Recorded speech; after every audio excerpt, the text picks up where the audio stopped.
Vietnam menganggap sebelah mata. Pelatih Myanmar menilai timnas Indonesia akan menjadi macan Asia.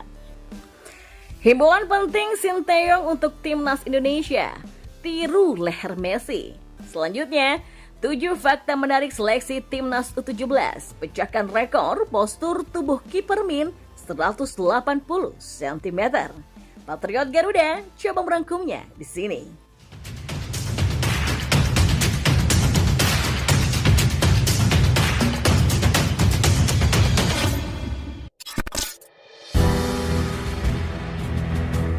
Persaingan sepak bola di Asia Tenggara semakin memanas dan yang terbaru, pelatih Myanmar Faix de Biner mengatakan bahwa Indonesia akan menjadi kekuatan besar dan kembali menjadi macan Asia.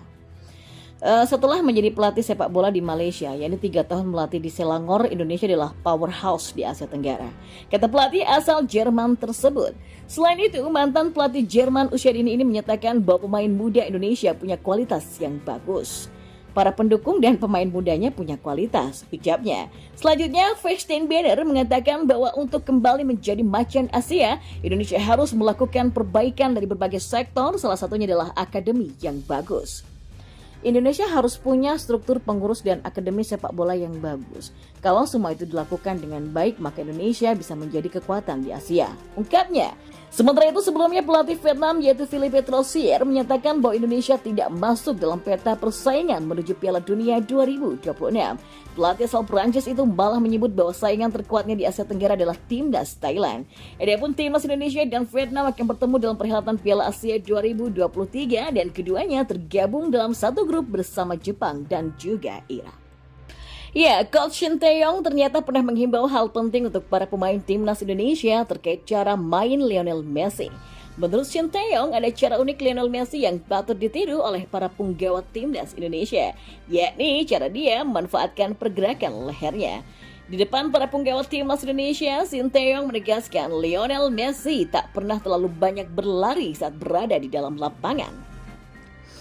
Akan tetapi gerakan leher Messi disebut Sinteyong sebagai trik untuk terus mengolah bola yang berada di kakinya. Messi nggak banyak berlari, tapi kenapa dia bisa jago main bola ya? Messi kalaupun hanya berdiri diam, dia tidak hanya lihat bolanya saja, dia akan melihat di sekitarnya ada apa. Dan dia akan berpikir akan kontrol bolanya kemana. Atau mau passing sekali sentuh, itu yang ada di pikiran Messi.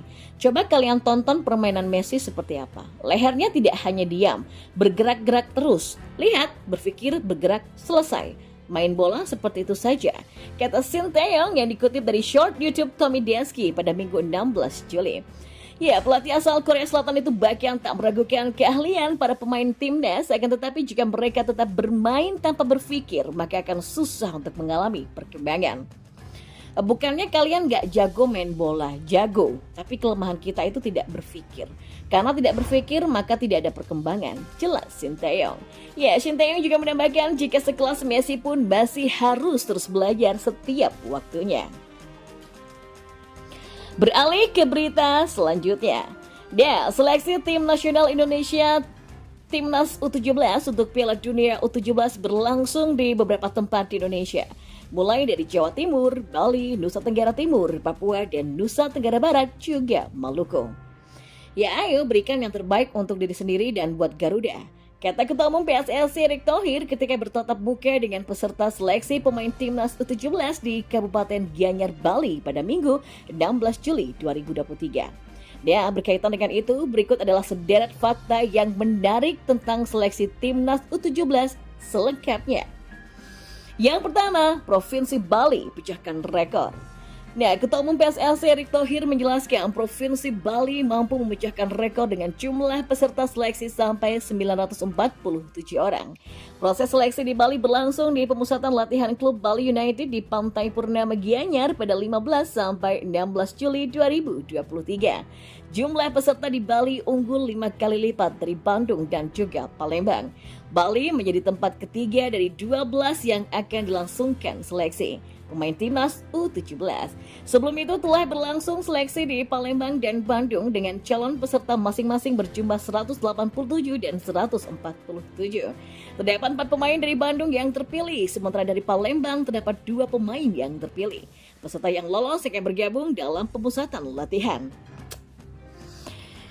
Ya, peserta yang lolos nantinya akan bergabung dalam pemusatan latihan Timnas U17 dan pemusatan latihan itu berlangsung di Jakarta pada bulan Agustus 2023.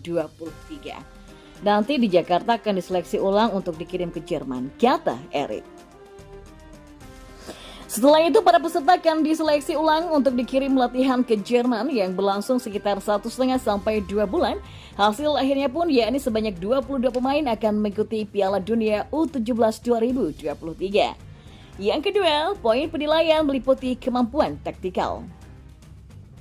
Ya, Ketua Tim Seleksi Pemain U17 Indra Syafri masih belum mempublikasikan banyaknya peserta dari Bali yang dikirim ke Jakarta. Pasalnya, ia perlu melihat kualitas masing-masing peserta. Penilaian terhadap setiap peserta meliputi kemampuan taktikal baik individu, grup maupun tim. Selain itu, syarat seleksi yakni kelahiran 1 Januari 2006 sampai 31 Desember 2007. Yang ketiga, adanya promosi degradasi. Nah, pelatih Timnas Indonesia U17 Bima Sakti menetapkan adanya promosi degradasi setiap pekannya. Artinya, pemain yang dianggap tidak memenuhi ekspektasi akan digantikan oleh pemain baru berdasarkan pantauan. Nah, kualitas masing-masing pemain akan terlihat selama 5 hari latihan, baik di gimnasium serta di lapangan. Kualitas mereka juga akan diuji dalam pertandingan internal yang berlangsung setiap Sabtunya. Yang keempat, ketentuan bek dan kiper minimal 180 cm. Ya, Bima menetapkan postur tubuh untuk bek dan kiper mutlak 180 cm ke atas. Tinggi badan dinilai sebagai salah satu nilai kuat dipanggil ke Timnas Indonesia U17. Artinya, selain kualitas individu, spesifikasi khusus berupa postur tubuh pun menentukan. Bima mengaku ingin mengisi skuad Garuda Asia dengan pemain yang posturnya ideal. Yang kelima, larangan publikasi pemain yang berlebihan. Bima meminta media massa tidak mengambil video saat tim melakukan uji coba. Bima tak ingin pemainnya dipublikasikan seperti bintang. Pasalnya, pemain muda cepat puas begitu dipublikasi berlebihan. Tujuannya agar para pemain lebih berkonsentrasi.